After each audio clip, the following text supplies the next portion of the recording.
Ano nga ba ang emergency powers o kapangyarihan ng Pangulo na magdeklara ng state of emergency? Yan ang pag-uusapan natin ngayon, Grace, ngayong umaga. Attorney, pag sinabi mong state of emergency, nakaka-alarma para marinig ng taong bayan ang ganitong termino para sa isang problema katulad ng traffic. Pwede po ba magdeklara ang isang presidente ng state of emergency dahil lang po sa traffic? Although malala naman talaga ang problema ng traffic natin dito sa Metro Manila. Alam mo, Grace, ang operative word na ginamit mo, nakaka-alarma. Ibang nakaka-alarma sa nakakainis lang. Yung traffic, nakakainis lang. Ang state of emergency pwede lang ideklara ng Kongreso kung merong digmaan o kaya merong pambansang kagipitan na, national emergency na tinatawag. So sa puntong ito, ang tanong, yan traffic ba sa Metro Manila lang, national emergency? So iyan ang tanong. Ang sagot ko dyan, para lang sa akin, hindi pa. Kaya itong mga nagsasabing kailangan na ng magdeklara ng national emergency, o ayan, pabayaan muna natin ang administrasyon ni Presidente Duterte na magkaroon ng creative process or creative solution to this problem. Kung hindi nagawa ng dating administrasyon ang creative solution dito, baka naman si Presidente Duterte pwede na hindi tumatawag ng state of emergency. Ang pinaka-latest state na nagdeklara ng state of emergency ay ang Orlando dahil po sa shooting of 50 American citizens. Ito talaga nakaka-alarma. So, kailan po ba dito sa Pilipinas pwede ideklara ang isang state of emergency, attorney? Ang huling Pangulong nagdeklara ng state of emergency, kung matatandaan natin, si Presidente GMA, Gloria Macapagal Arroyo, doon sa Oakwood. Natatandaan mo yon? Yes. Nakikita natin ito, panganib sa estado ng gobyerno. Merong panganib na bumagsak ang gobyerno. Iyan ang tinatawag na state of emergency. Hindi yung naiinis ka lamang dahil ang haba ng traffic. Naiinis ka lamang dahil dito sa MRT natin mahaba ang pila. Problema nga iyon.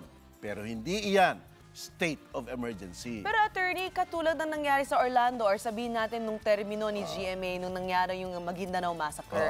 Etong mga massacre na ito, hindi naman po siya kaagad ibig sabihin gusto pabagsakin ng gobyerno. Pero nakapagdeklara pa rin tayo ng state of emergency.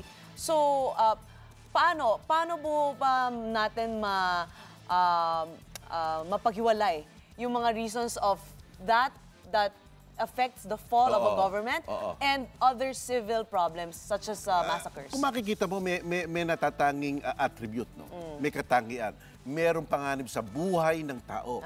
Andain ang namamatay. Ayan, pwede mong gawing state of emergency yan. Let's say, andaing nagugutom. Pwede yan. Pero andain ang natatraffic, pero nasa loob naman sila sa aircon na kotse. Wala namang state of emergency yan, di ba? Naiinip ka lang. Pero ang state of emergency dapat merong pambansang paggigipit na. Talagang hindi mo na maiiwasan na solusyonan dahil baka na bumagsak ang gobyerno. I see. Ayan yun. Paano po ang pagkakaiba ng isang state of emergency sa martial law? Dahil marami po sa mga kapatid natin, pag sinabi mong state of emergency, akala nila ito na yung step before martial law. Tama po ba ito? Tama ka doon, tama ka doon. Ang martial law pwedeng ideklara ng presidente ng Pilipinas kung merong lawless violence, invasion, o rebellion. Pero ito ay 60 days lamang.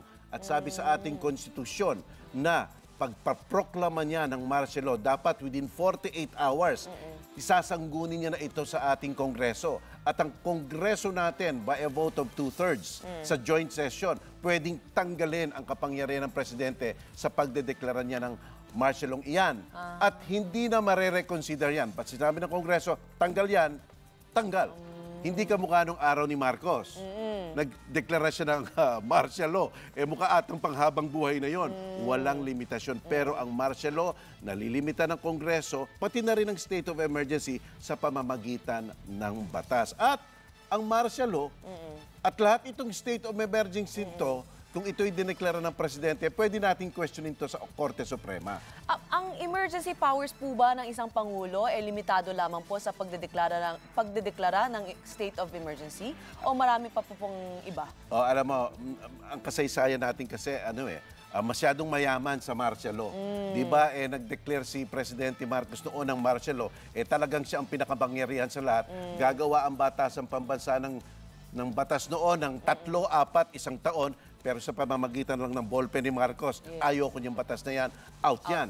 Di ba? So ito talagang ang Kongreso ang mananaig dito. Magtatakda sila ng lawak at limitasyon ng kapangyarihan ng presidente dito sa period of state of emergency. At pwede rin ma-question sa Korte Suprema. At sabi nga sa Korte Suprema, kung martial law rin ang nangyari, 30 days lang dapat magdesisyon ang Korte Suprema dito. Hindi na ito mabibinbin. Dapat talagang matapos itong mga usaping state of emergency kaagad-agad kung wala namang base. Attorney, may special powers po ba ang isang Pangulo sa ilalim ng state of emergency? Again, Grace, sapagkat natuto na tayo sa ating karanasan noon na kasi absolute power, absolutely corrupt. Kaya nga, sabi ng ating batas ngayon, basta nagkaroon ng state of emergency, papasok agad ang Kongreso. Magtatakda sila ng limitasyon sa kapangyarihan ng presidente kasi baka mang-abuso. Baka mamaya yun pinapahuli na lang tayo lahat na wala mang warrant of arrest, nandiyan pa ang korte, gumagana pa, may military tribunal tayo, kamukha nung nangyari nung martial noon. Baka ito po yung ibig sabihin ni Secretary Abaya, yun yung sinabi niya, hindi nakakamatay ang traffic. Hindi nakakamatay. Kaya hindi na kailangan i-declare ang state of emergency. Ang problema naman kila Abaya noon, hindi naman sila makapaglikha o makapagkatha ng mga creative solution para tugunan yung kagipitan na iyon. Diba? Kaya yung mga nagmumungkahi na state of emergency, lang yan. Huwag kayo mainip. Bigyan natin ng pagkakataon ng administrasyon ni Presidente Duterte para maglikha at magkatang isip kung ano ang pwede nilang gawin. Sana maibsan na talaga tuluyan ang problemang traffic dito sa Metro Manila. Be sure to come back. Use 5 everywhere. Copyright 2016.